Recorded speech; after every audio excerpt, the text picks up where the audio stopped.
दर्शक बंधु आपण आपणक जीवन रे बहुत कहानी शुणिथिबे, किछि वास्तव आउ किछि मनगढ़ा। आज आमे आपणको एमिति एक कहानी कहिबु जहा आपण केबे सुनि नथिबे कि कल्पना भी करि नथिबे।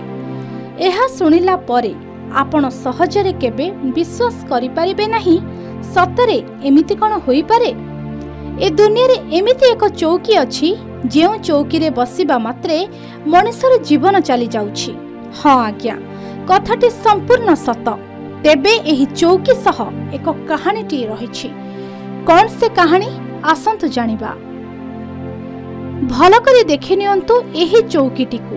एहा प्राय 300 वर्षर पुराणा।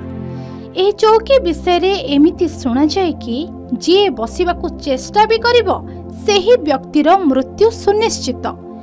वर्तमान एही चौकी को एक संग्रहालय रे रखा जाइछि, कारण भूल रे मध्य केही जेमिति सेही चौकी उपरे न बसंती। ए कहानी ब्रिटेन रो यॉर्कशायर स्थित थिरस गाँ सहित जड़ित।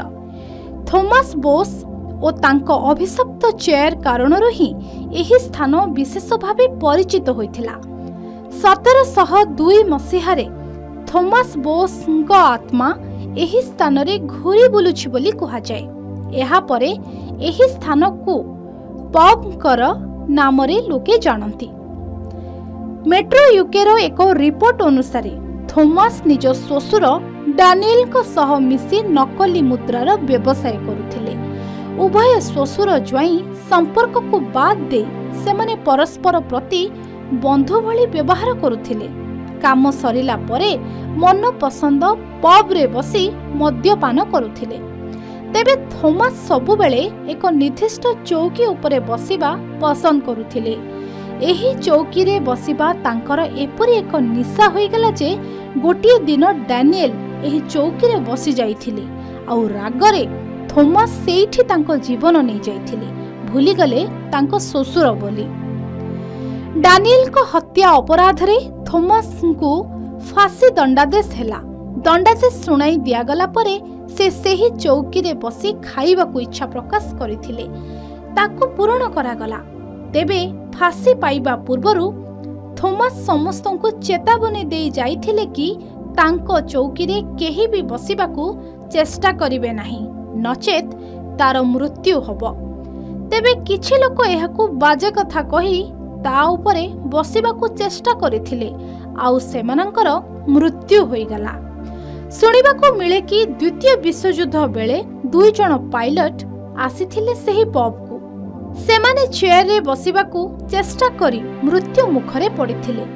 सेमाने चेयर रे बसी जेतेबेले पब रु बाहर को आसिले रास्ता रे सेमानंकर दुर्घटना रे मृत्यु होई जाइथिला। एहा परे चौकीटी को म्यूजियम रे रखी दिया जाइछि। तेबे चौकी को देबा पूर्वरु पब मालिक शर्त रखिथिले जे एहाकू तळे न रखी कांथरे टंगाई दिया जिवो। परे ताहा ही करा जाइछि। चौकीटी एबे म्यूजियम कांथरे टंगा होई रहिछि। जणे घोस्ट बुस्टर कुआडे सेही चेयर जांच करिथिले एवं सेथिरे थॉमस को आत्मा रहिछि बोली प्रमाण जोगाड़ करिथिले। एपटे सेही पबटी एक भारतीय रेस्टोरेंट रे बदली जाइछि, किंतु एबे भी थॉमस को चौकीर कहानी पब सहित जोड़ी होई रहिछि। ब्यूरो रिपोर्ट, के न्यूज ओडिशा।